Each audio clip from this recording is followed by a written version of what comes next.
a very good thing.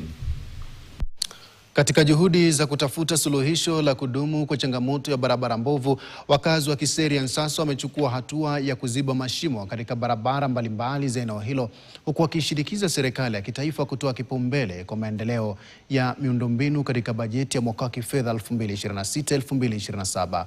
Wakazi wanasema barabara za Kiseria zimekuwa katika hali mbaya kwa muda mrefu, hali inayolemaza biashara, kutatiza pia usafiri na kuhatarisha usalama wa watumiaji wa barabara hizo. Sasa wanataka serikali ya kaunti na kitaifa kutenga rasilimali za kutosha kwa ajili ya ujenzi wa barabara hizo.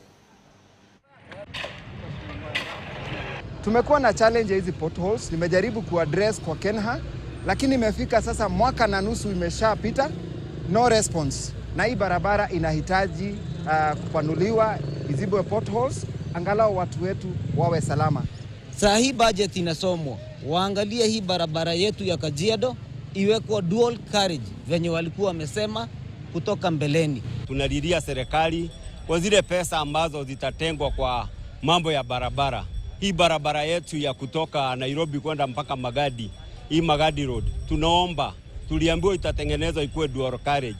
Tunaomba sana tutengenezewe hii barabara, ndio hata sisi tukienda kwa uchaguzi ujao tukuwe na kitu ambao tunajivunia.